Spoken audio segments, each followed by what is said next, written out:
Well, hey there, fellow Texans. Welcome to the James Show, News Talk 820 93.3 FM, WBAP. I am your host, James Parker. Yeah, let's get it going here. Because this first story, this is going to pull at your heartstrings a little bit. We have, it sounds funny, and there's a lighthearted aspect to it, but this is not a funny story overall. Recently in Uptown, a woman got harassed. She turned her phone around onto herself and she posted on TikTok her story real quick. And I don't think she intended to have this level of impact, but the story got passed around, struck a nerve, went viral. And in the comments section on her original post, you see a whole bunch of other women sharing similar stories. And it turns out it's probably with the same guy. And so now what we have is Dallas has an Uptown serial creeper. Let me play you the original story because it's just gotten 10 times bigger since the original post that she made about a week ago. I'm literally like on the verge of having a panic attack because I just got sexually harassed walking to the gym. Oh, it pisses me off so bad because you like can just be doing anything as a woman and like someone will just with you, and it was so messed up too. Like I was walking and this guy parked and I didn't even think he was parking for me, but then he was like waving at me from behind and I could hear him talking to me, but I was pretending to listen to my headphones. But then he like followed me and he stopped in front of me and I was like, what? And he says really slow too. He said it so calm, which is what's it. He said, excuse me miss, my English isn't that good. And I was like, okay. And I just like I had this weird feeling because he followed me for so long. He says, excuse me miss, my English isn't that good. And then he asks to watch me go to the bathroom because he's a weirdo. And I just like I say no, go yourself, and I start screaming because he's a freak and obviously a weirdo that very intentionally wanted to do that. And like he just ran away, ran back into his car and like drove off. But it just pisses me off so much when stuff like this happens. And so she posts that. Now, of all the critiques for society that come from the feminist movement or feminism or the Me Too movement or just generally seen as whatever's Team Blue, this is one of the legit complaints. Like, this is one thing that women have to deal with that I don't have to deal with. I have never walked down the street and some lady came up to me and asked me if she could see me do a bathroom thing. I've never been sexually harassed. I don't have to. That's one thing I don't have to worry about at night when I'm walking down the street or in the middle of the day. This looked like it was like the middle of the day. It looked like high noon. I don't have to worry about that. Garrett doesn't have to worry about that. But I definitely care about it. I have a sister. I have a wife. I have a daughter. They're going to walk down streets, and I would prefer for them to not have to share those streets with guys like this if we could possibly do something about it.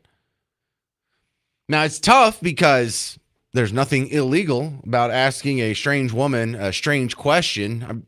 There are boundaries to be crossed, but I don't know. Has this guy crossed that boundary yet to anything illegal?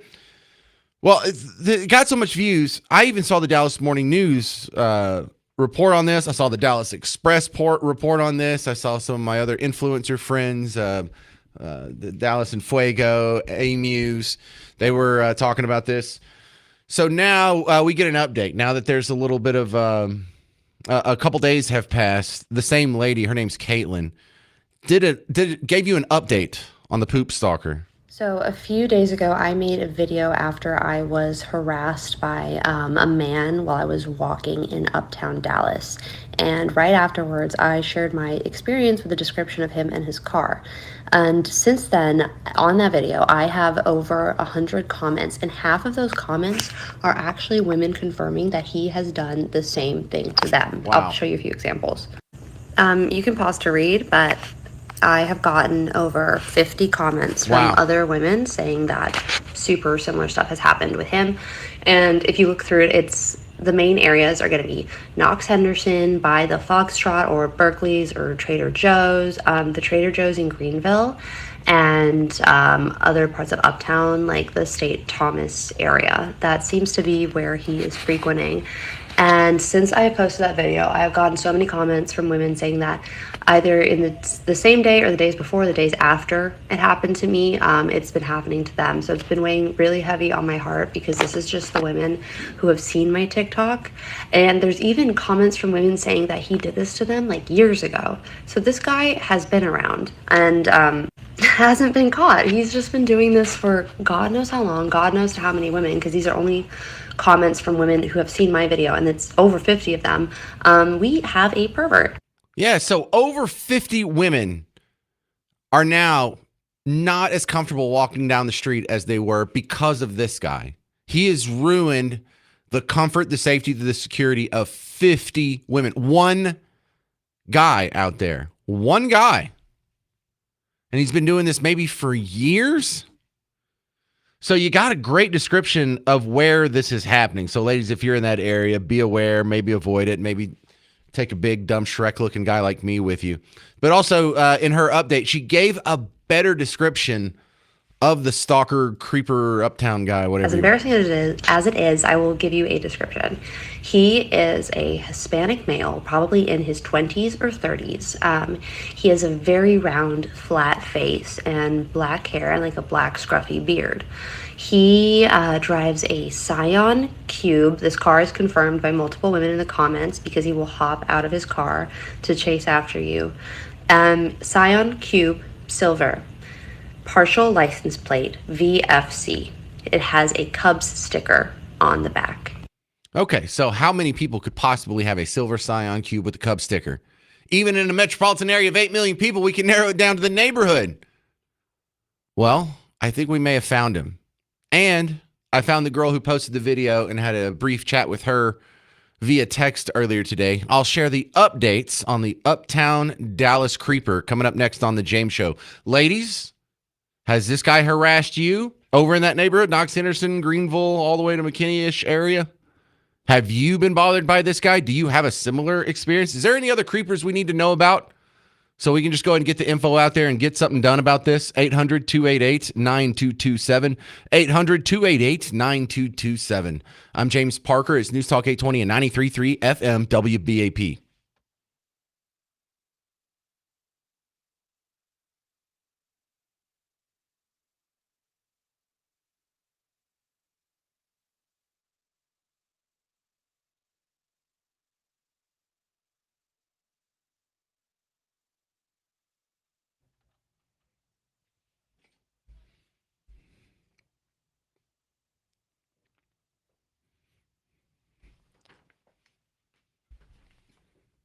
Hey, football fans, James Parker here for the Prize Picks app. It's just America's #1 daily fantasy sports app.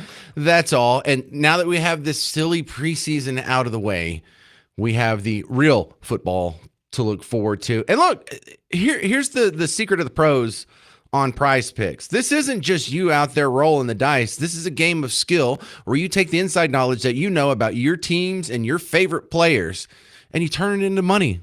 Listen, you and I both know the Dallas Cowboys have absolute dog water for offensive line. They have no running backs. So what are they going to do? They're going to be passing a lot. This is going to be a good year for Dak. This could be a good year for CD. This could be a good year for Jake Ferguson. This could be a good year for the new guy Pickens. But the other people on the app, they don't all know what you know. So you have an advantage when you are picking on the statistics projections of your favorite players on your favorite teams. So take that knowledge and turn it into real money, up to 2,000 times your money. How do you do it, James? Well, you download the Prize Picks app. You make a lineup of 2 to 6 of your favorite players, or maybe players you hate. But then you just pick more or less on their statistics for that day. More or less. Dak Prescott, 239 yards, more or less. It's that easy. And so after you make your lineup of 2 to 6 players, you watch a game, you rake in the money, and you can thank me later. Now, if you're new to Prize Picks, you get a little bonus here. You can start off with some cushion. Download the Prize Picks app, use promo code WBAP, and you get $50 in promo cash to play with your first $5 lineup. So download Prize Picks, use promo code WBAP, and get $50 in promo cash on your first $5 lineup. Prize Picks, run your game.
Hey there, welcome to the James Show. It's News Talk 820, 93.3 FM, WBAP. I am your host, James Parker. And the most concerning story for today, it's a local one in Uptown Dallas. We have a creeper situation where more than 50 women have reported that they've been followed by a guy who then asked them if he could observe some of their bathroom habits. And one of the reasons I'm starting with this show is I want to get all this ugly stuff out of the way before school gets out and there's kids in the back seat. So thank you for letting me start with this. But men, every woman has a story like this. Every woman has a story like this. I don't. Garrett doesn't. And this is one of the great points. Just put a thumbtack in your memory for how men and women are just, in some ways, are just different. Now, that doesn't mean they're not equal. That doesn't mean they shouldn't have their full complement of human rights just based solely on their sex. But men don't have to put up with this. Women do. And what's even worse is the more beautiful you are, the more you attract these people. And so that's, that shouldn't be part of the story. But the woman who did the viral video that sort of kicked off this new crusade against the Uptown creeper, she's gorgeous. Absolutely. And it's a scary thing because, Miss Parker, pretty good looking lady herself, she has 40 of these stories. Hi, Miss Parker. Maybe not this specific where he's asking to see the bathroom business. But for those of you who are like, well, how do you know it's poop? She just said he asked Watch to go to the bathroom. Well, read the comments, okay? And then that was something she also cleaned up, no pun intended, when she did the follow-up video. And he has done this to multiple women, like he did to me, where he jumps out of his car and he follows you. And he won't leave you alone until you talk to him. I was walking away from him for a while, and eventually I was like, what? What do you want? And he asks if he can watch you poop. Embarrassing, I know. But that is basically what happens. And I have comments from over 50 other women confirming he did this to them. And then he runs away. Okay, now after the first video, she didn't do a police report. In the second video, she kind of explained why, because that was kind of fleshed out in the comment section. And this is a heartbreaking part of the story. And the fact that, it's not just that the police are incompetent or evil. There's not a whole lot they can do. So she explains that. I'll see about filing a police report. I honestly don't have a lot of trust in them. Last year, I was almost punched in the face in a random attack by a man where I did the same thing as I did with this one. I started screaming my head off, has worked pretty well, and he ran away. So the last time when I almost got punched in the face by a guy, I called 911.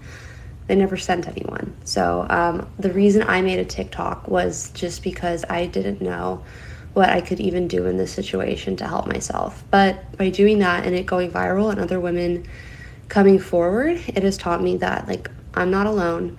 And now we have more than enough evidence, hopefully, to actually do something about it and prove that this guy is around, he's doing it to multiple women, and that the police or someone needs to step forward and take some action because it's not fair.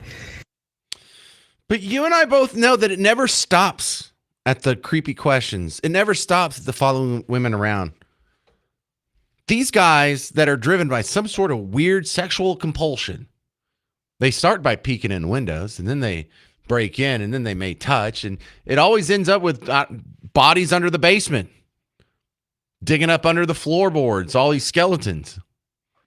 It starts off, well, he asked me something really, really gross. And I know we have freedom of speech and whatever. And so there's only so much we can do. But then it ends up with you have a basement in the dungeon.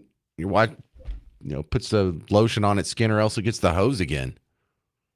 This is no laughing matter. People like this don't stop until they're forcibly stopped.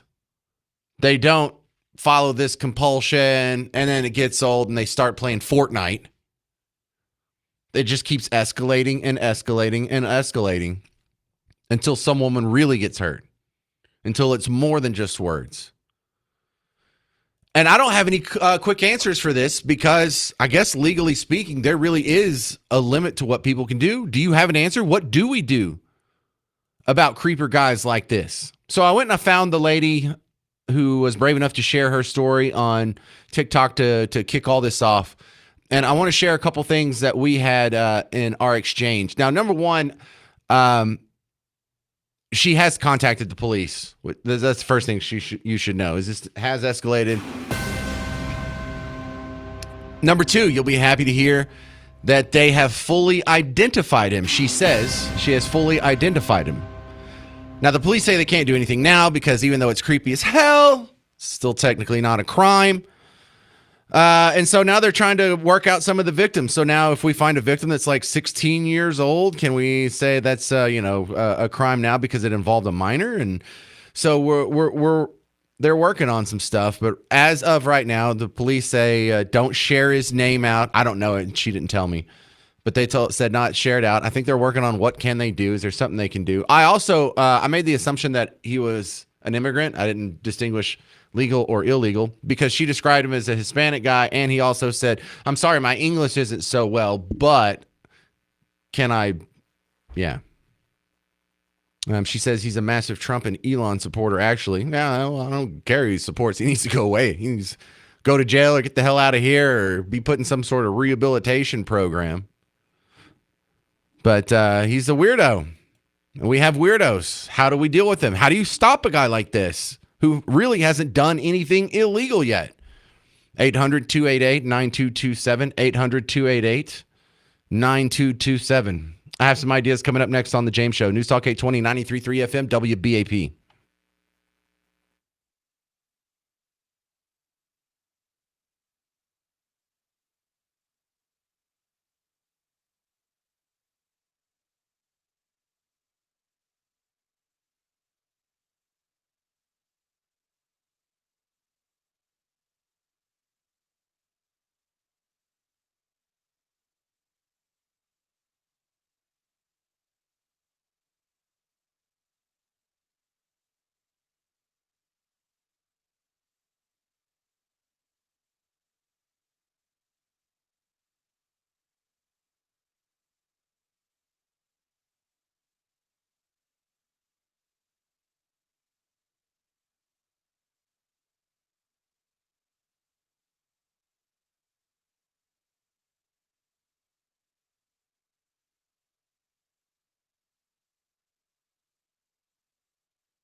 Hey there, welcome to the James Show. News Talk 820, 93.3 FM, WBAP. Now, listen. I know technically the Uptown serial creeper didn't do anything illegal. What can we do to change that? How would you write a law? How could you make it that wouldn't abridge someone's freedom of speech? That's not something that could be so vague as easily abused in the other direction. How do we protect our women from guys like this? If you're just joining us, there's a guy that's harassed reportedly 50 or so women in the Uptown area here in Dallas. And it's a very gross request. It's he wants to see him go potty. Number 2. Okay. So what do we do about this? Well, can you make it illegal to ask a woman that? How would you do that without abridging freedom of speech? How would you do? How would you just make it that specific? One specific wording, or can they use different euphemisms for it? Yeah, and I'm telling you, I don't have the answers for this, and I find that to be a big problem because these guys have a tendency to keep escalating their actions. Their compulsions keep getting bigger and further down the rabbit hole. And this echoes a lot of what you're seeing with Epstein, with Puff Daddy, even with the guy that I did the story from Bug Tussle last week, where in my hometown, there's some weirdo that likes wearing a diaper and talking to little girls. Can we just, I mean, we can't just take him and push him in the wood chipper. That sounds like the easy answer. But what do we do about this? Because there's a theory out there for so many of these rock stars that end up doing weird, kinky stuff that most people don't get into. It seems to be a progress for a progression for a lot of them. You know, some people are born psychopaths or some people are born divergent, but then some people sort of socialize themselves. Sociopathy, how would you say that? Where it's described as, you know, if you have a one-night stand, it's you and another human being just using each other for instant gratification. Nothing long-term, nothing meaningful, nothing deep. It's just right there. They're an instrument for your personal immediate pleasure and then discarded immediately afterwards. Now, if you do that one time, you're not a sociopath. That's what sociopaths do. They just see other human beings as a resource to be used and thrown away at their will.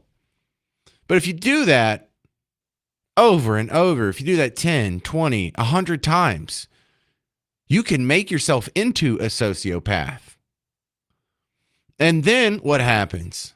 To get that next thrill, to get that next hit, to get that next accomplishment, it just keeps getting worse and worse.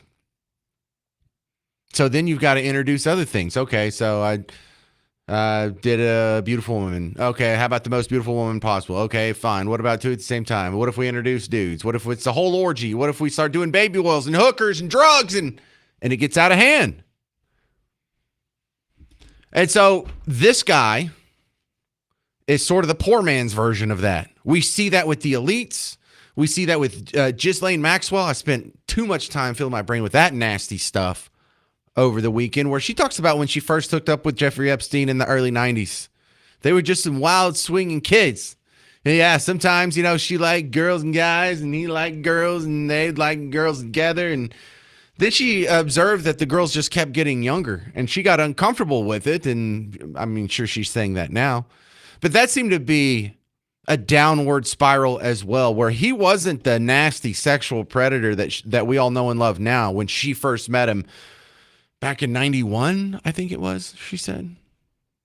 Puff Daddy didn't start out doing all that nasty stuff you heard in the Cassie testimony during his trial. And so many of these guys, like this guy, he didn't start out doing this. He may have been doing this for a while, but this started off with something a little more innocuous, a little less dangerous. And he's going to keep until he has stopped and until he has met with significant negative consequences for his creeper actions. It's only going to get worse. And I do not want to be coming on this show in 6 months from now, a year from now, 2 years from now, and telling you about how, well, he finally did something we can lock him up for, because that just means We allowed another victim to happen when we already had red flags all over this guy. 800-288-9227. Coming up next, we'll have the legal analyst for the show, Jeremy Rosenthal from TexasDefenseFirm.com. I'm going to ask him about the legal boundaries of creepers. We're going to ask him about the Ghislaine Maxwell situation. We're going to ask him about Abrego Garcia maybe getting a taxpayer-funded trip to Africa. That's coming up next on The James Show. 800-288-9227. I'm James Parker on News Talk 820 and 93.3 FM WBAP.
Hey there, welcome to the James Show, News Talk 820 93.3 FM WBAP. I am your host, James Parker.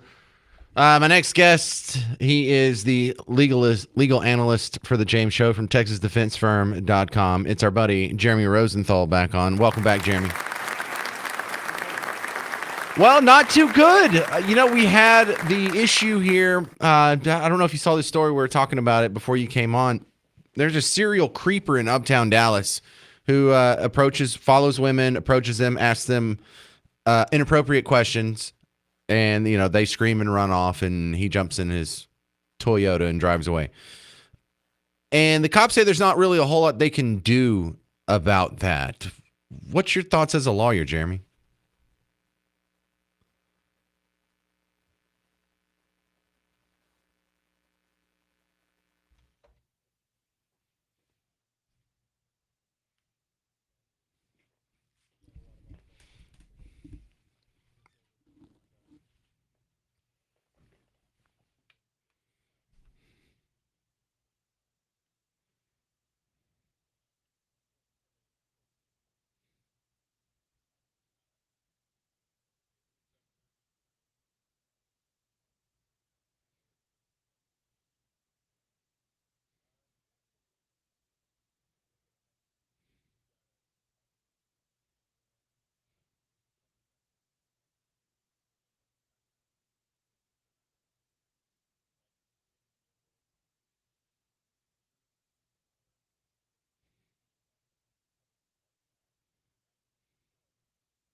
That's terrible.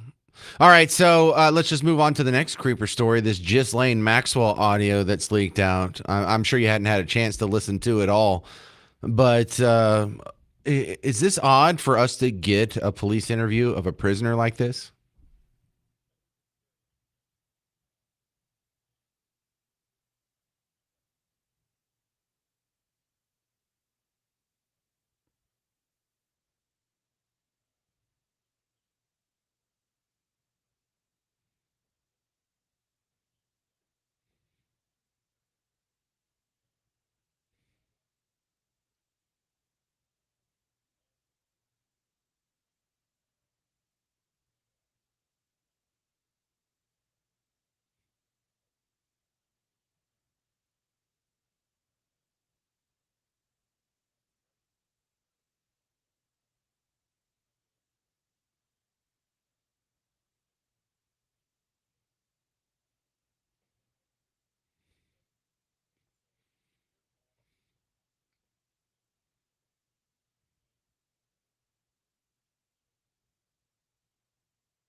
All right, we're talking with Jeremy Rosenthal from TexasDefenseFirm.com.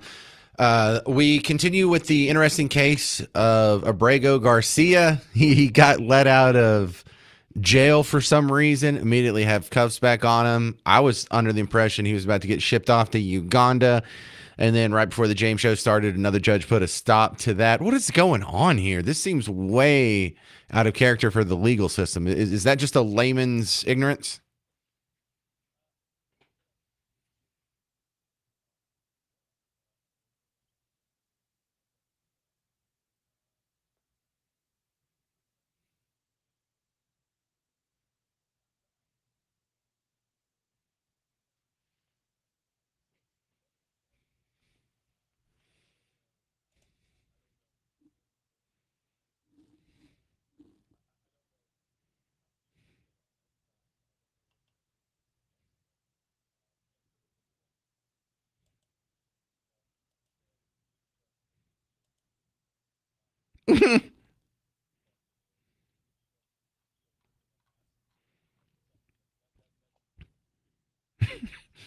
You mean Jeremy? Wait, how many plea deals have you been a part of in your legal career?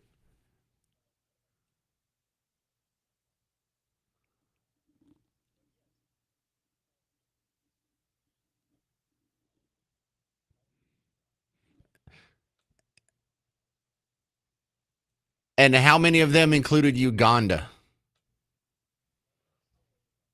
It's exactly zero point 0.0. Is that where we're at?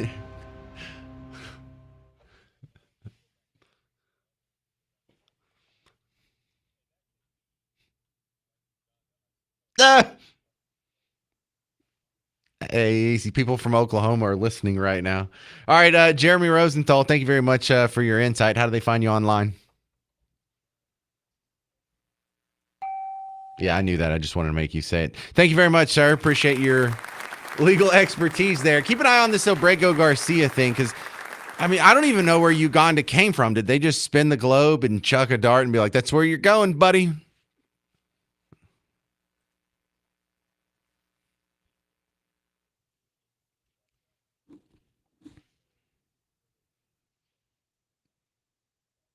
El Salvador? Yeah.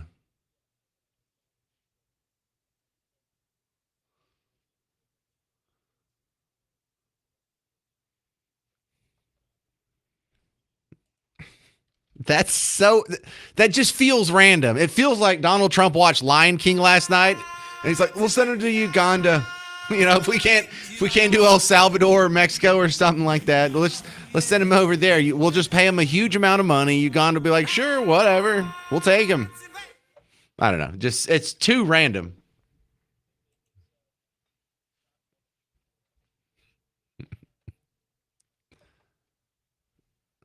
All right. Thanks again, Jeremy Rosenthal. We will talk to you again soon. Coming up next, more details on that case. Garcia. Is he going to Uganda? It's been blocked, but I think he may end up over there eventually. 800 288 9227. I'm James Parker. It's News Talk 820 and 93.3 FM WBAP.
Hey there, fellow Texans. Welcome back to the James Show. News Talk 820, 93.3 FM, WBAP. I am your host, James Parker. Welcome back to the big show.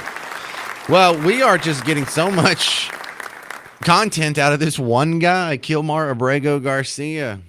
He got sent back to El Salvador. There's a big hissy fit because there wasn't an additional court hearing besides all the other court hearings that he had before he got sent away. Like, oh, no, he didn't have his full due process. All right, fine. We'll bring him back. We'll give him his due process. Well, you got to let him out. No, we don't have to let him out. Why not? Well, because we're charging him with federal crimes. How about that? And so they made some appeals. They found a sympathetic judge, and the judge says, "Well, look, while you're waiting on the trial, you shouldn't have to stay in jail this whole time." So a judge lets Abrego Garcia out. And was this all today? Did this all just happen like right before the James Show? So minutes after he was let out, he was cuffed again. Immigration officials in Baltimore on Monday, that's today, took him back into custody, currently being held at a detention facility in Virginia. They're about to slap him on a plane and send him to Uganda, which is hilarious troll move there. But another judge stepped in. Boy, they will just snap to work at any time. It's like they have on-call social justice activist judges who within a matter of minutes can review an entire case and make a definitive ruling. But that's where we're at now. They're just falling all over themselves to make sure a guy who shouldn't have been here in the first place, committed a bunch of crimes, beat some women, trafficked some human beings, and we try to get him away. They just got to have him in America. And not just in America in a jail. They've got to have him in America free on the streets. Keep going, guys. What a winning situation you're putting yourself in. That'll really resonate with the voters, guys. 800-288-9227. This is Walter in Frisco. You're on WBAP. Walter in Frisco. No, Walter? Going once, going twice? Okay, because Walter was going to ask, I'm not sure why Garcia even got a plea bargain to begin with. And I was hoping I could chat with him because I think he's mistaken. I think he's conflating two stories that are in the news today. One more time. Walter, you there? No? Okay, good. Well, I'll answer him anyway. The guy that just got a plea deal, Attorney General Pam Bondi announced this right before the James Show as well. It was one of the guys, the co-founders of the Sinaloa cartel. His name's also Garcia, but it's Ishmael Zambada Garcia. He goes by El Mayo, which means the May. I'm just being an idiot. That's not his real, it's not a thing. I'm just being stupid. But the thing I enjoy most about this is the Uganda choice. Uganda, why Uganda? I don't know. I don't have the answer to that, but my suspicion is he did that just because he knew it would irritate all the right people, which makes it all better. You don't want us to send him back to his home? He's from El Salvador. Well, he can't go back there. Why? Because of the threat of gang violence. First, let's just remember that this whole asylum claim, and I know, is 100% BS. This guy came here in 2011, and after being here 9 years illegally, after he gets caught in a crime beating his wife and found guilty and he's about to be deported, then he declares asylum. See, this is quite plainly someone is using this as a loophole to not be deported. Oh, no, I can't be deported. It's too violent there. Okay, well, do you have any proof? Yeah, I'm in a violent gang and a rival gang could kill me. And so now you have people who are still trying to make the case that, hey, he's not a gang member. He's just a Maryland father. That's his defining characteristic, Maryland father. Not Maryland gang member, not Maryland wife beater, not Maryland human trafficker, not El Salvadorian human trafficker or El Salvadorian wife beater or El Salvadorian illegal immigrant. No, he's a Maryland father. Well, doesn't exactly belong to Maryland, and he's not exactly a great father, so there's just a huge lie, just every data point in this story And I am just amazed at the lengths these people will go to, these judges, these politicians, these people get out on these Sunday shows and on these TV shows, and they will just say the craziest things to defend this guy. Keep it up. Keep it up. We see you'll go visit this guy in jail in El Salvador. We see you'll go be concerned about the full due process rights and the lunch conditions of illegals and immigrants and foreigners in Alligator Alcatraz. But when you had a family member in jail, did they ever check on them? When you went to jail, or did you ever have a run-in with the law? Have you ever had anyone close to you go to jail? Anyone ever get visited there? Even if you don't know anyone, you ever see these people do this much work on behalf of Americans? 800-288-9227. Coming up next on The James Show, the worst James Show guest of 2025 is coming back on. The great Representative Brian Harrison gives you updates on the dismal special section that's happening in the Texas legislature next on The James Show. News Talk 820, 93.3 FM, WBAP.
Hey, it's Garrett's favorite song, Lady Gaga.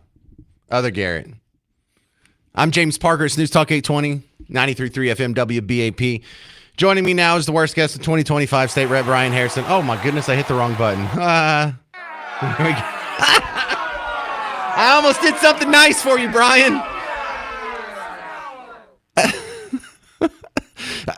All right, now I'm told there's an impending vote. You may have to just ditch the phone at any point. You can just hang up on us.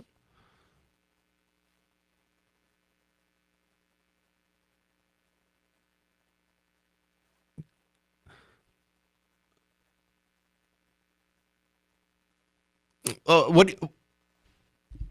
Right, so you're right. So the just compliments all over the place. What are you voting on right now? Is it like National Hot Dog Day or something?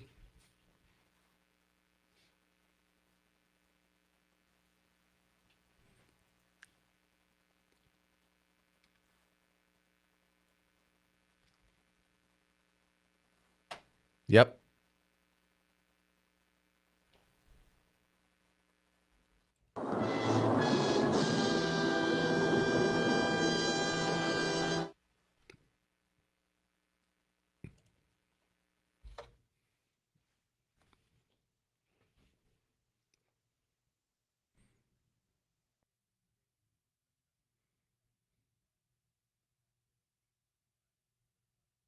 Right.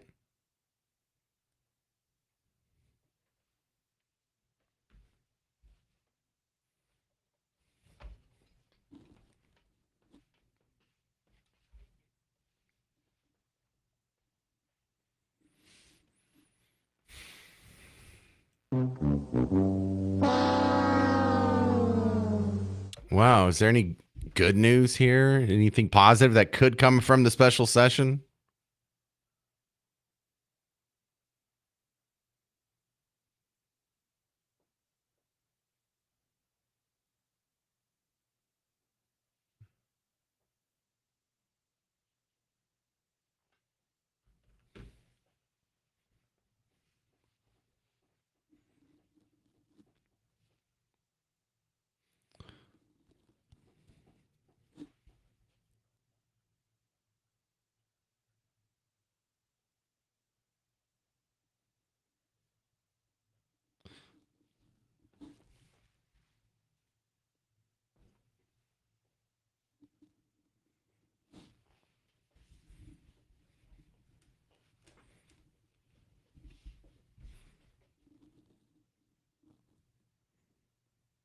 Okay, I'm gonna do the whisper thing. I know they can't hear me, but I just kind of want to be like in on the cool kids thing here. Is there what's left on the special session agenda here? Is there anything good that could still happen?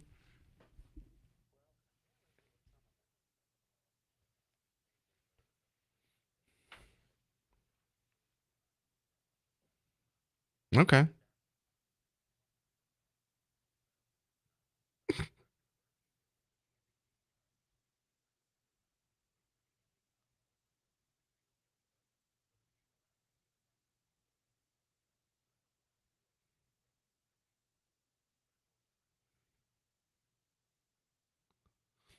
State Rep Brian Harrison, is there anything we can do other than I mean, we have the rhino list and the map, but I mean, what can we do here? People ask me that. eh,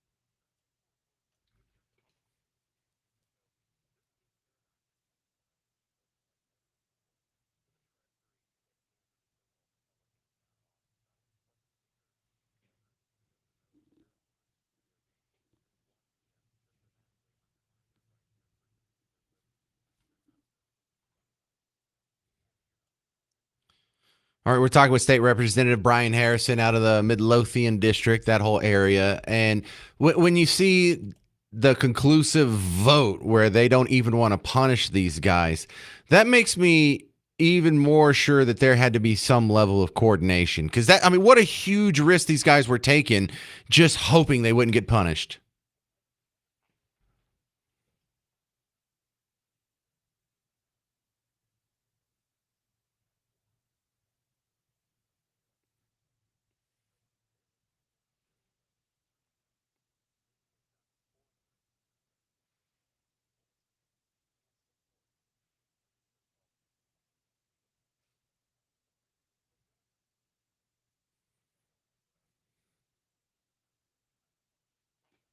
Yeah.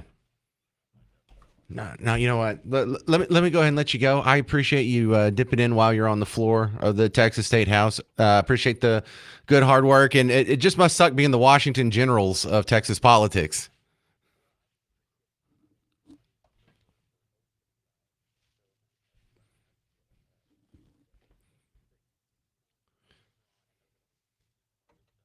Well, well, I hear you on a couple network shows. I know you're on here. I hear you on in Houston. Are you getting the word out to like Austin and San Antonio and El Paso and the rest of Texas?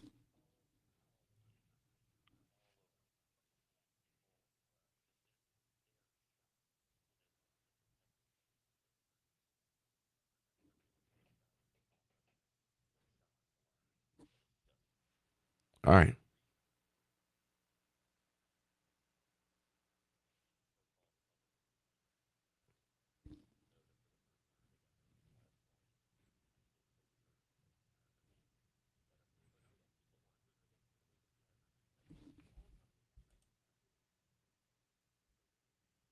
Yes, sir. All right. Brian Harrison, go give him hell. Appreciate it, sir. There is your update from the floor of the Texas State House. Coming up next, audio from Ghislaine Maxwell's interview. You'll hear it on the James Show. News Talk 820 and 93.3 FM, WBAP.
Hey there, welcome to the James Show, News Talk 820 93.3 FM, WBAP. I am your host, James Parker.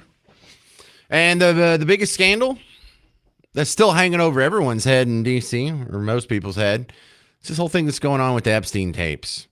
Now, the Epstein list, you were told that it's sitting on Pam Bondi's desk, and then you were told it doesn't exist. Now you're told it's going to be released, and the people who for the last 4 years were ignoring the Epstein story are now trying to pass bills to get all the tapes released. And this has just been the weirdest reaction by both sides of the aisle, by both political parties, by both people in positions of power on both sides of the aisle.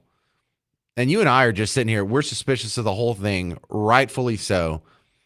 And anything other than just a full release of everything you people have, nothing short of that's going to shut us up. We're not going to forget about it. I know the American public has a terrible memory when it comes to so many of these other important issues. But on this one, I think we're doing a great job sticking with it. Now, the one thing that we care the most about is the part where we get down to naming names. I think you've already digested and understand that some terrible things happen, that there's a whole elite rung of society that does terrible things with the power that their money and fame allow them, some of which involves weird sexual stuff that you and I aren't into. And look, as long as, consenting adults, whatever. But when you start bringing kids into it, then you start bringing world leaders into it with the kids. Now you're getting into this weird blackmail possibility, or is this some sort of honeypot operation, or is this someone who's a front for the intelligence operations to get a bunch of world leaders under their thumb? I mean, it opens the door to all kinds of things that used to be considered conspiracy theories, but conspiracy theories is not really even a bad word anymore. So I want to go focus on, and I'll tell you, I haven't gone through all the audio here, but I've gone through quite a bit of it. Here's the part you care about, number one. Okay, all the abuse has happened. This Epstein guy, he's already killed himself, so there's nothing more that can be done there. This Ghislaine lady's talking from prison, so she's being punished. What about anyone else who was involved? Can we get them punished too? Justice deserves to be meted out.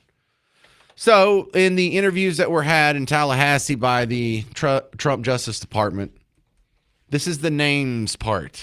Let's start with Elon Musk. Ghislaine Maxwell's asked about Elon Musk. Go through just a couple of more names and ask if you know them, and if you do know them, how you know them. Well, hang on a second. We're talking about the Justice Department. What is this, the FBI? Is this the Fisher-Price My First Microphone that y'all got from Radio Shack in like 1994, and you had to give them like your zip code when you're checking out? Your mic's terrible, federal government. Do you know Elon Musk? I do. And how did you meet Mr. Musk? I met him in, I don't remember the year, but it's going to be in 2010, 11, something like that, I think, if my memory serves. And I was at an event for Sergey Brin, the co-founder of Google, and Sergey had arranged it was for his birthday. See how long, slow, and boring this is? A bunch of us. I listened to a couple hours of this for you over the weekend, just so you know. Of us, maybe, I don't know. All right, I'll cut you to the chase. Yeah, she met him in 2011. She was talking about Sergey Brin, one of the co-founders of Google, the other one, Larry Page, and he has an island in the Caribbean too, and they went there for his birthday party, and they were there for 3 days. Nothing untoward or illegal or even suspicious happened there. She exonerated Elon. I never saw him do anything suspicious or with little girls or adult girls or anything. He didn't do anything inappropriate. So she exonerated him here. But all these people, they seem to know each other, and a lot of them seem to have an island in the Caribbean. Doesn't Kenny Chesney have an island in the Caribbean? I don't need any Chesney biographers to call in. That was just a thought off the top of my head. Check this out. She was asked if she knows Andrew Cuomo. Now, Andrew Cuomo, former mayor of New York City, who was mayor of New York City when COVID happened. New York City! His brother Chris Cuomo used to be on CNN. Now he's on Newsmax or News Nation. News Nation, one of those. And his dad Mario Cuomo, former governor of the state.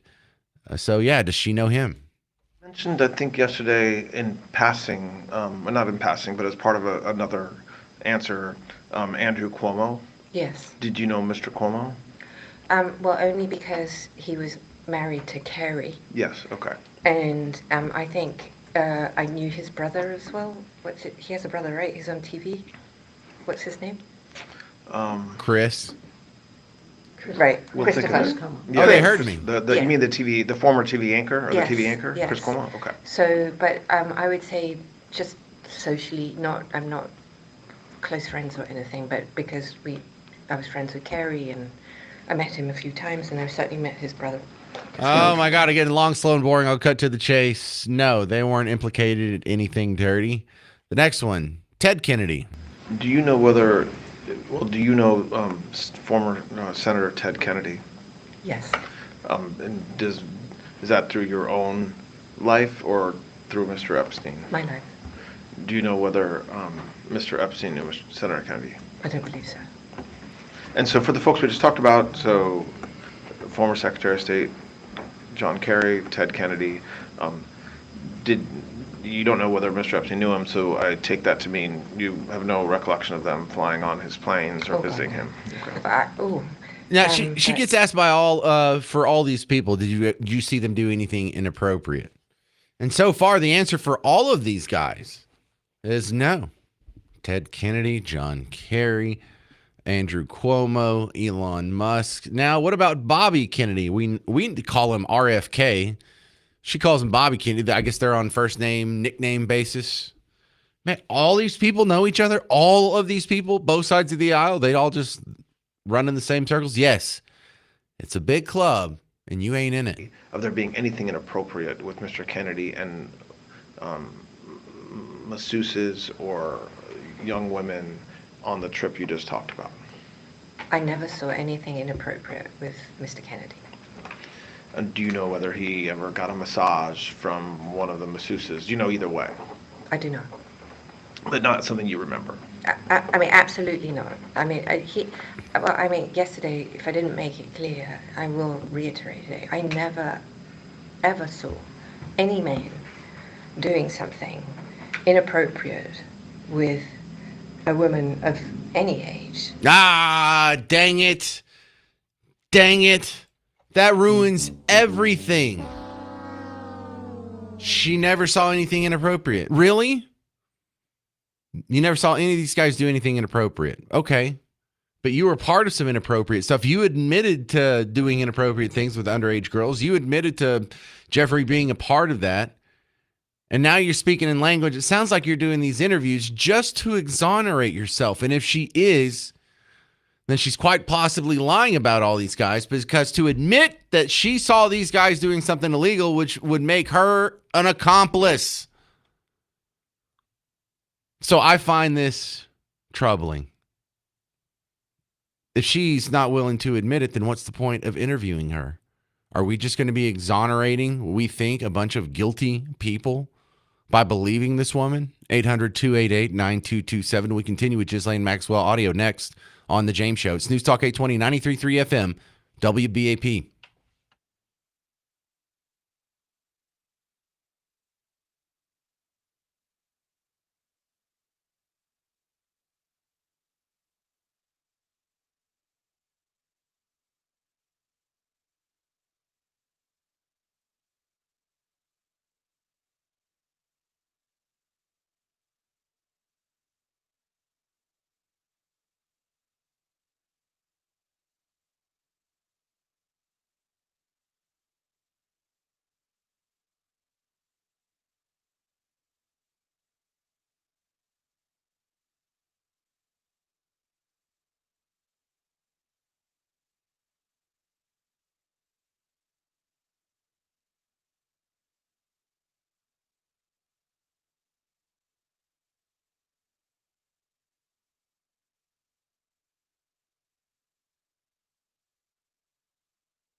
Well, hey there. Welcome to the James Show. News Talk 820, 93.3 FM, WBAP. I am your host, James Parker.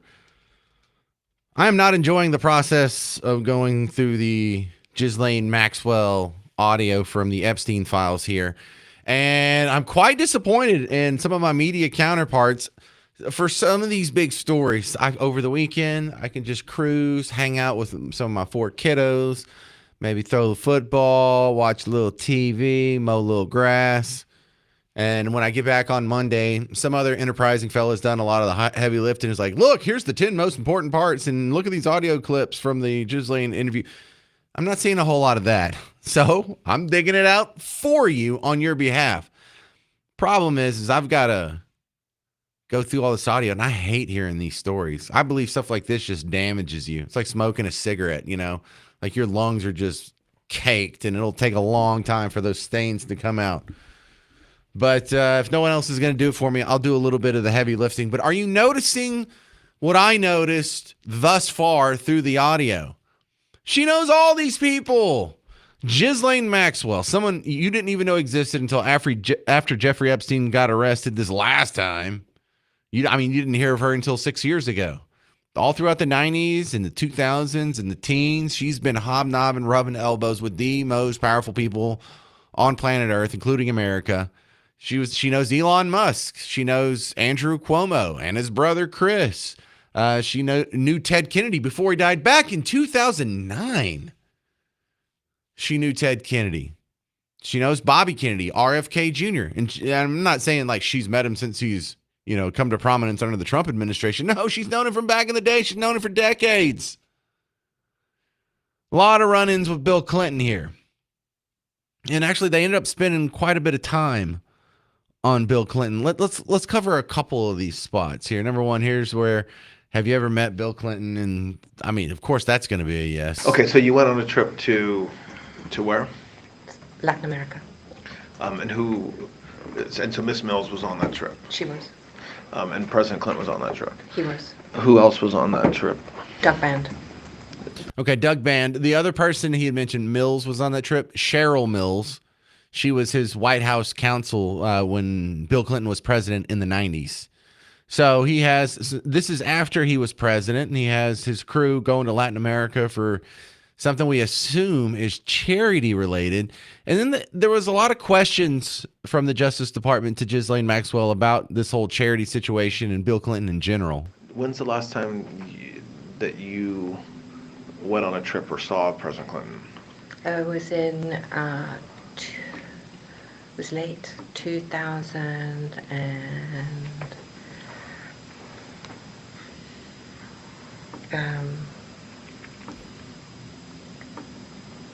I don't know, 16, 17, 8, something. It's not even that long ago.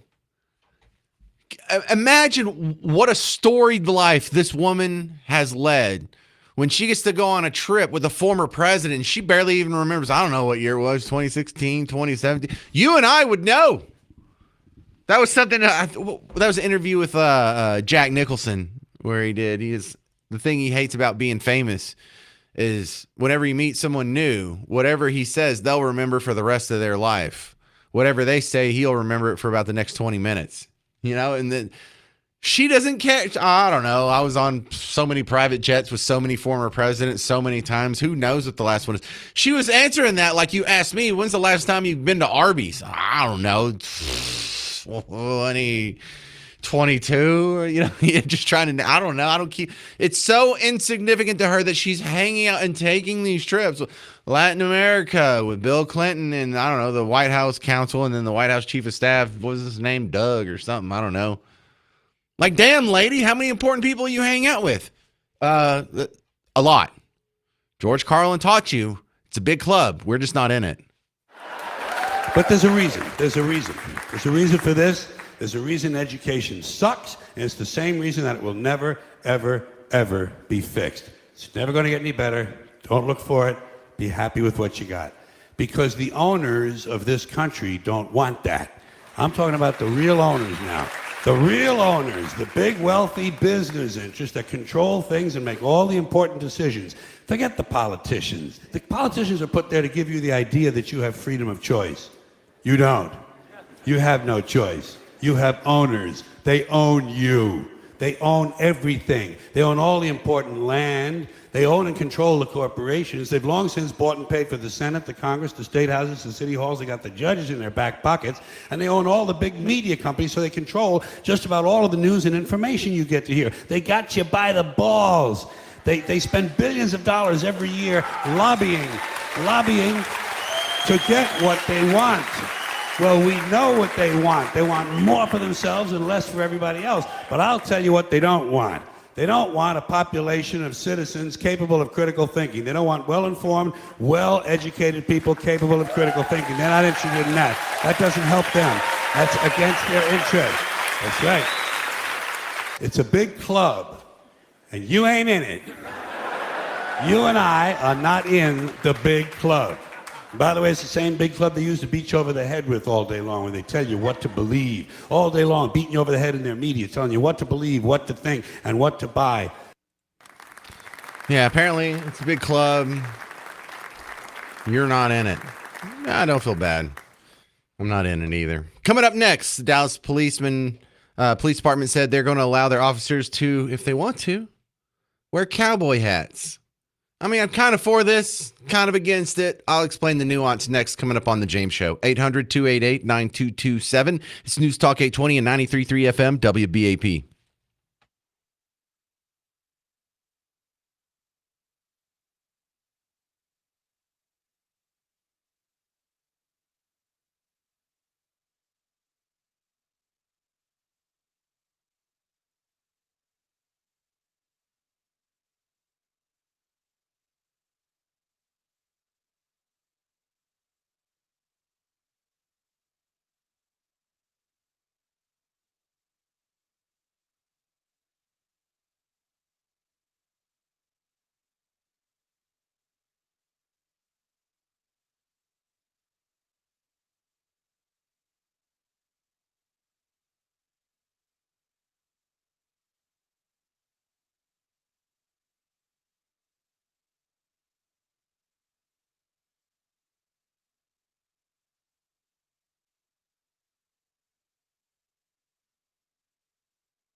Hey there, fellow Texans. Welcome back to the James Show. News Talk 820, 93.3 FM, WBAP. I am your host, James Parker.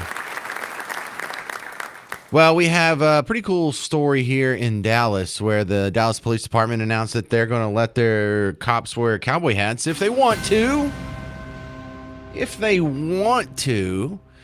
And when you look at the pictures they're putting on social media, they had some guys in their Dallas police officer uniform try the new hats. They're black hats. They're not completely flat brimmed like a Canadian Mountie. They kind of look like the DPS hats, except they're sort of a matte black, maybe a semi-gloss, sort of a Tim McGraw level gloss. But it's not as curled up on the sides as your typical Tim McGraw or even a Kenny Chesney hat. So a couple of reactions. First, it does look cool. I'll give them that. It looks cool. I mean, they look tough. They look like kind of cop hybrid cowboys. My complaint is they almost look too cool. They almost look like just a regular citizen that's out on the town, happens to be wearing a Navy shirt, and unless you're really paying attention to his Batman utility belt, it's kind of hard to tell that it's a cop you're dealing with. Or from a distance. I mean, if the guy's standing next to you, duh. But even in the pictures that I saw when I was flipping through on my phone and I first saw this, I was like, is that the cops? Oh, yeah, I guess that is. If you look really closely, you can tell that's their uniform. I think that's a problem. I think one of the reasons cops wear distinct hats, people say, why do cops wear funny hats? Well, they're not funny hats. They just look different than what anyone else would wear. No one else really on a regular basis, just for fashion purposes, wear the cop hat, the hat that's typically associated with cops. I realize in modern times, a lot of cops are wearing like the baseball caps, especially if they're in like a SWAT team or something to that effect. But the traditional sort of big cylinder, almost looks like someone cut off a chef's hat about 4 inches up and then made it black. Then there's a little brim on the front. They wear that hat so they're easily distinguished between civilians. They wear that hat because if you're looking for help and you're just looking at, eye level, seeing people's heads, you would like to be able to pick the cop out of a crowd pretty fast. This seems to go against that. Now, is that necessarily a bad thing? I don't know, because I see a lot of cops, especially when they're doing the beefing up the security here around the American Airlines Center, that prefer not to wear a hat at all. So you sort of lose that special effect that you have with the hat of making a cop more easily identified. Is that enough for me to say they shouldn't be allowed to do it? No, not yet. But I'd like to keep an eye on this. Because if that does become a problem, this was something that was foreseen. If I don't want to say predict. All right, I'll predict it. This could be a problem. DPS wear the hats, but DPS dress in a manner that doesn't look like anybody else. Not since, I don't know, my grandfather died. Does anyone run around with khaki pants, dark brown shirt, and then a light felt cowboy hat on? And my grandfather did kind of dress like that. But that's something that is easily distinguished if you're in a crowd situation or if you're just trying to scan or if you're looking for an authority figure. If you want to distinguish yourself as an authority figure, even on an individual basis, you have to look different. I think this might look too cool. Now, I have very little law enforcement experience. It's right at 0 hours, 0 minutes, and 0 seconds. Just throwing it up there. I look, Dallas policemen, you're having some problems because you're understaffed. You're having some problems because crime is a big deal. You have some problems because we have an unpunished serial creeper that's terrorizing women in Uptown. You have the hero amendments that are breathing down your neck. You have all kinds of hiring requirements that you're just missing deadlines left and right. The downtown crime rate is 7 times higher than that of downtown Fort Worth. And you guys are dealing with hats. Okay. All right. That's what you're going to do with your time. Again, I'm not anti-hat, cowboy hat. Think it looks great. Just what are you guys doing? Coming up next on the James Show, Dallas Cowboys preseason is done. The only thing left is the regular season, which doesn't start this weekend, but next week. And we'll get a little preview after the preseason from John Ingham on the Dallas Cowboys media team coming up next on The James Show. 800-288-9227. I'm James Parker. It's News Talk 820 and 93.3 FM WBAP.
Hey there, welcome to the James Show, News Talk 820, 93.3 FM, WBAP. I am your host, James Parker. Welcome to the big show. Hey, so coming up in the next segment, we're going to play Dead or Alive. Today's category is world leaders. Could be just world politicians. But we're going to be playing for 2 tickets to see Peter Frampton. And Peter Frampton is not on Dead or Alive. He's actually the prize on Dead or Alive. Because Peter Frampton comes alive. I was tempted to make a dad joke. If you could just... Oh, I don't need your pity laugh.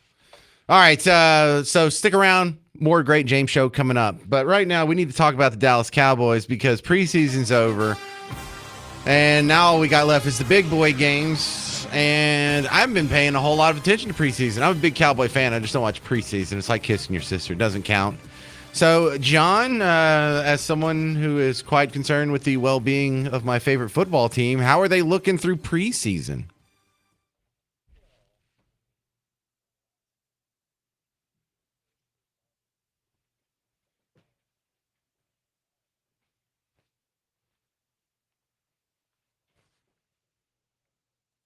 Yep.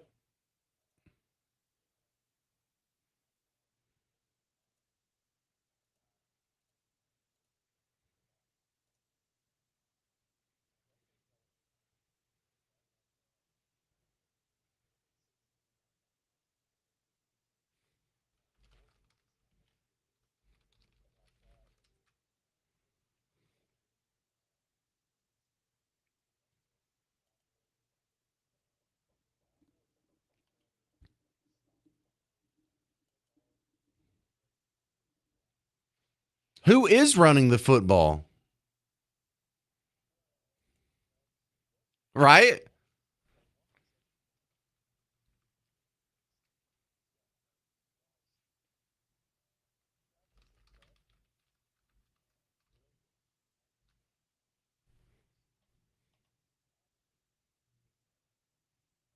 Williams. What's his first name? Who's Williams? Oh, okay.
All right. We're talking with John Ingham. He's part of the Cowboys media team, and you can hear him on WBAP as well. Listen, John, how's our schedule looking? When we have both the Eagles and the Commanders being in the NFC Championship game last year, I mean, that means our division was really tough last year. Is it going to be as tough this year?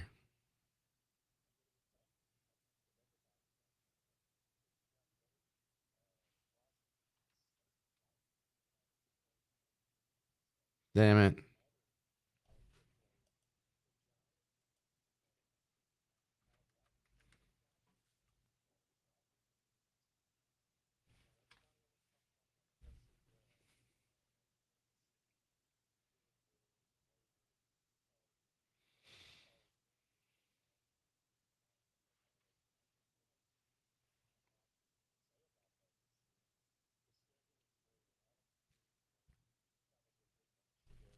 I did not.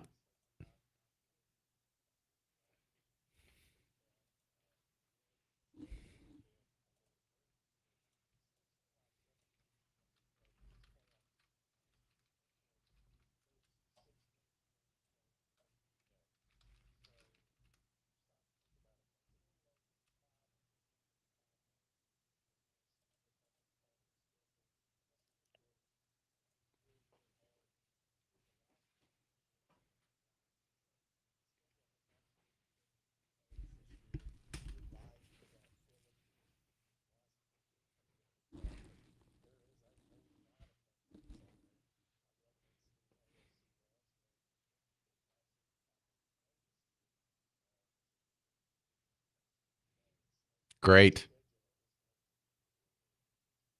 That does not sound fun. Okay, so John Ingham, how much of a distraction is this new Netflix show about Jerry Jones?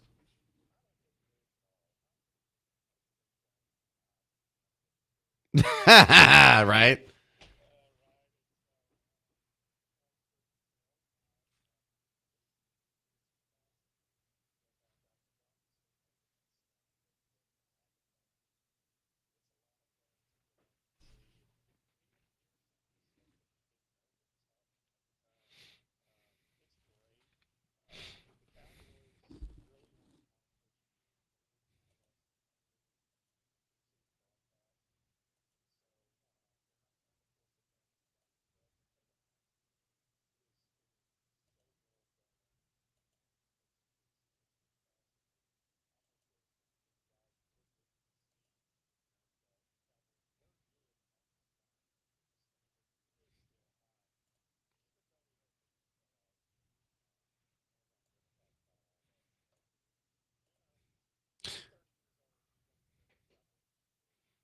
No, no, it's probably just less painful for them too, because I know what they're capable of. I've seen what it's like. I know how it feels, and then I also know what this feels like.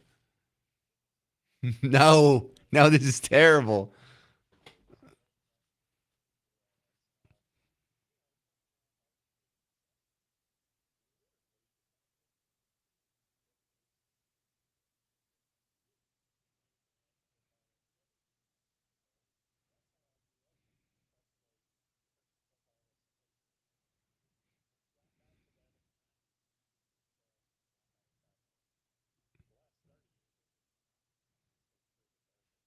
Trash. We're just a grocery bag of trash that's blowing in the street. That's all it is. All right, this is John Ingham from the Dallas Cowboys media team. One more question before I get you out of here. Who's our backup quarterback?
Ooh.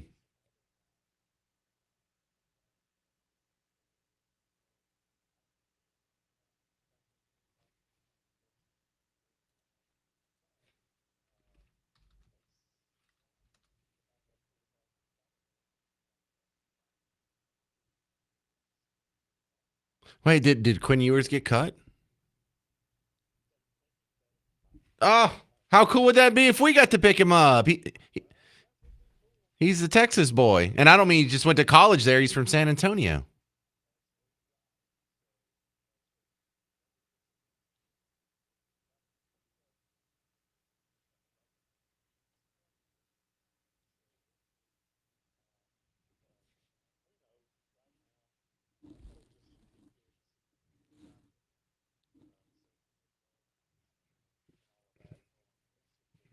Yeah, well, he might be running for his life. All right, yeah. All right, John Ingham, thank you very much for the Dallas Cowboys insight, sir. All right. Coming up next on the James Show, we're playing Dead or Alive for Peter Frampton tickets. Yes, Peter Frampton. He should have called the tour Still Alive. Wouldn't that have been great? But he's going to be in Grand Prairie October 21st. If you want to try and win tickets from us, go ahead and call in right now. 800-288-9227. 288-9227 if you want to go ahead and buy your tickets. AXS.com. Dead or Alive next. I'm James Parker. It's News Talk 820 and 93.3 FM WBAP.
Hey there, welcome back to the James Show, News Talk 820, 93.3 FM, WBAP. I am your host, James Parker. You're just in time for our James Show game show, Dead or Alive. Pretty excited about today's tickets. Peter Frampton.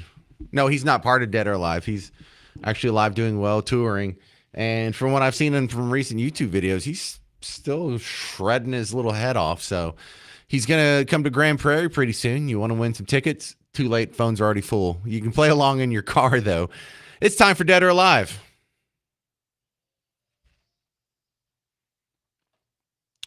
Thank you, Mr. Jovi. Welcome to today's edition of Dead or Alive. We're playing for 2 tickets to see Peter Frampton coming to Texas Trust CU Theater in Grand Prairie, October 21st. You can experience one of rock's most iconic guitarists live in an unforgettable night of music and musicianship.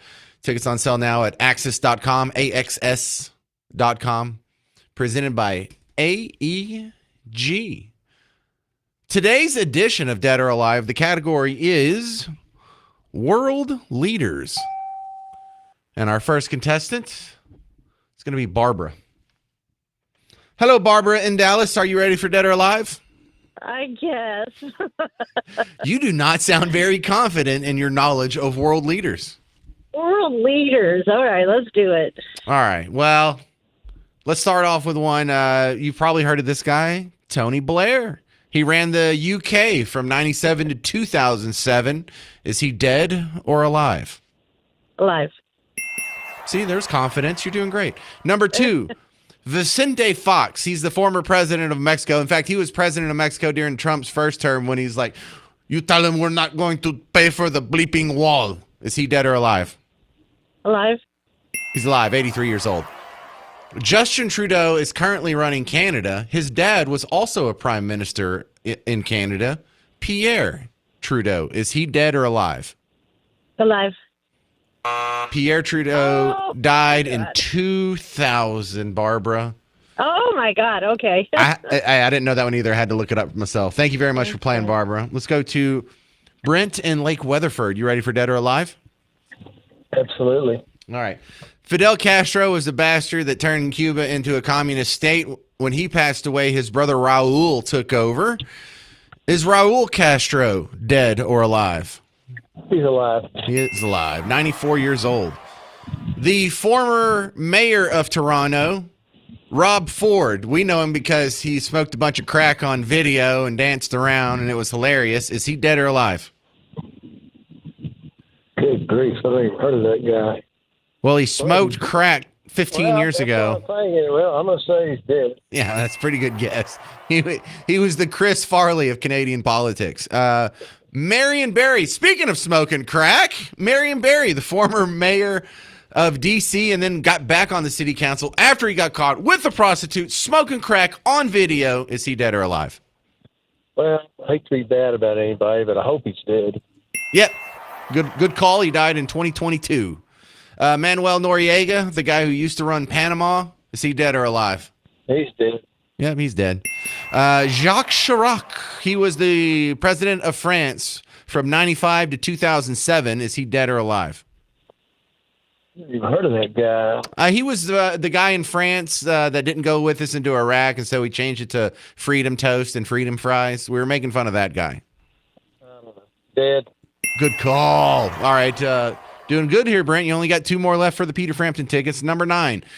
Angela Merkel. She ran Germany from 2005 to 2021. Dead or alive? She ran what? Germany. She was the chancellor of Germany. From when to when? 2005 to 2021. Angela Merkel. God, I guess I'm going to open it up for everybody else. I think she's dead too. No, she's alive. All right, buddy. Thank you. It was worth a shot. Thank you very much for playing. So we go up to Kenny and Prosper. Hey, that's a long drive from Prosper all the way to Grand Prairie. You want to see Peter Frampton pretty bad? I would love to see Peter Frampton comes alive. Well, he's you only got one question left here. All right. Hugo Chavez. He was running Venezuela from 1999 to 2013. Is he dead or alive? He is dead. That's right. Hugo Chavez is dead. Congratulations, Kenny and Prosper. Now, have you ever seen Peter? You can kill the music. Have you ever seen Peter Frampton live before? I have seen him back when in the 70s, I want to say, when he had that album, Peter Frampton Comes Alive. At Fillmore. Yeah. Man, that is the But jam. not since then. Yeah. Wow. So this is almost 50 years apart. I'm glad we could do that for you. Congratulations. I am too. Kenny and Prosper, Thank you. I'm going to put you on hold.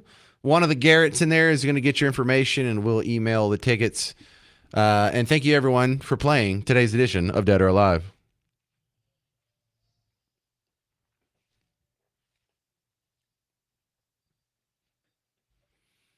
Thank you very much, Mr. Jovi. All right. Another successful Dead or Alive in the books.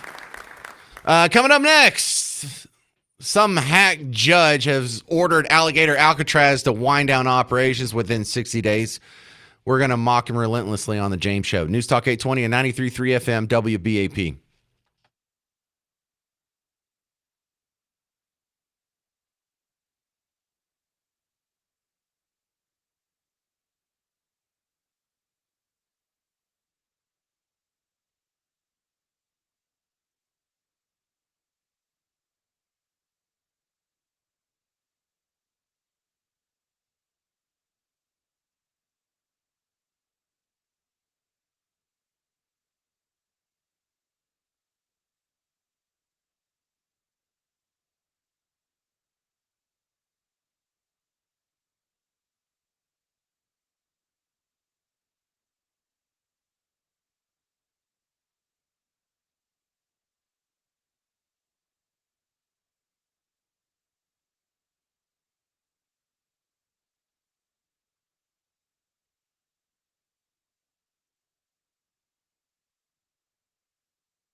Hey there, welcome to the James Show. News Talk 820 93.3 FM WBAP. So you have Alligator Alcatraz down there in Florida. The people who don't want folks deported are griping about it. And what's the gripe? Well, they already don't like it. Then they just show up and they invent reasons why they don't like it. Well, this is a detention facility that has cages. Yes, all detention facilities have cages. Yeah, well, this one's bad because they have to use the bathroom and have a water fountain in the same little contraption here. It's like, yeah, that's kind of also standard issue for detention facilities. Well, Alligator Alcatraz is inhumane. It's cruel and unusual. It's violation of the constitutional rights of these non-Americans because the lunch is so bad. Yeah, that's kind of standard issue, not just for detention centers, but also for your children's cafeteria at school. Do you have any legit concerns about Alligator Alcatraz? Well, we just got a new one. A judge has ordered that Alligator Alcatraz has to be shut down within 60 days over an environmental lawsuit. Oh, that's it this time. Oh, you oppose Alligator Alcatraz not because you don't want our immigration laws to be properly enforced, not because you oppose the mass deportations of your perceived future voters. No, you're just concerned about the well-being of this little 2 square miles of the Everglades. Sure, that's the ticket. And we all recognize this as bunk. Unless you're new to talk radio, unless you're new to this whole scene, you recognize this playbook. And it's environmentalism this time. It's always going to be something. It's always going to be an ism. There's going to be an ism that is based on something that you and I, every human being agrees we should take care of the environment. Every human being says we shouldn't destroy the earth that we rely on to live. Nobody is literally anti-earth. So they take this and they couch this in a way to where it doesn't fool you. But remember, there are millions and millions of mouth breathers out there who don't follow the news quite as close as you do. They have no idea what's going on. They maybe just read the headlines or have some half-intelligent friend who's regurgitating some of their headlines on social media. And without clicking through to the article, they're left with the impression that Alligator Alcatraz is racist, sexist, bigot, homophobe, Islamophobe, literally Nazis, literally Hitler, probably apartheid, and on top of that is destroying the earth. No wonder they hate you. No wonder they firebomb Teslas. No wonder they make foam core signs and block streets on the weekends like it's some sort of hobby. But really, you're concerned about the well-being of what? Of alligators? Of the invasive species, the Burmese pythons that have crossbred with the Indian python? You're worried about nature out there. No, nature is dominant out there. You need to be worried about the human beings in the middle of the Everglades. They are the ones in danger. Nature's not in danger from us. It's definitely not the Everglades. But I'm so tired of this playbook. It's so hack. It's so trite. It's just been done so many times. It's the same thing they do with racism. Nobody likes racism. There's not one person in a position of political power that will raise his hand and say, yeah, I believe in racism. I'm a racist. But they're constantly using this emotional attachment that we all have and should have that's inherently against racism. We all have agreed a couple generations ago, racism's bad. And so now, instead of actually winning an argument based on the merits of your position, you just declare something as racist and you think you win and dumb people will go along with it, but you didn't win anything. Alligator Alcatraz was already called racist. That didn't work. So then they tried these other, well, it's cruel and unusual. It's unconstitutional. Now they're down to environmentalism. Got it. And so everyone agrees, take care of the earth. Everyone agrees race is bad. Everyone agrees you shouldn't exploit women. You should give them a fair shake. But what does that turn into? It turns into some other emotional blackmail to supporting some other position. You know, how dare you be against women's health care? You mean abortion? No, I mean women's access to life-saving health care. Sounds like you're just talking about abortion. Why do you hate women? Exhausting, isn't it? Exhausting. Has an environmental group ever made a right-wing lawsuit? Has an environmental group ever gone to court and did something that wasn't the bidding of the left wing of the political spectrum in America? What an amazing coincidence. I guess really they're the only ones that love Earth. I guess really all the Team Red people, we all just hate Earth. We want to kill ourselves and die from, I don't know, pollution, suicide, or whatnot. Yeah, we're all believing this. So here's another, there's no answer to this question. I just want you to mull this around in your head in the final minutes of the James Show here. Hey, in 60 days, do you think Alligator Alcatraz is still going to be open? I do. Is this going to be a headline? Is this judge, the headlines that you're seeing now, judge trying to thwart this over environmental concerns? Is it going to get the same amount of attention when it's overturned? No, it's not. But just enjoy it. This is going to be an easy win. You'll never get credit for it. But I saw it. Now I pass along to you, and you know. All right, stick around. Mark Levin is coming up next. In the meantime, I'm about to get out of here, and I'm going to go put up the podcast for the James Show, something you should be listening to every day. And if you missed part of the James Show, like today, we started out with a great in the first hour. We were talking about how in Uptown Dallas, we have a serial creeper who is harassing over 50 women, trying to ask them if he can watch them do, go to the bathroom, drop a deuce. Go check that out. I'm going to put that up in the podcast in about an hour. You can go check that out. In the meantime, thank you very much for listening to The James Show. I appreciate your time. Come back. We'll do this tomorrow at 2. I'm James Parker. It's News Talk 820 and 93.3 FM WBAP.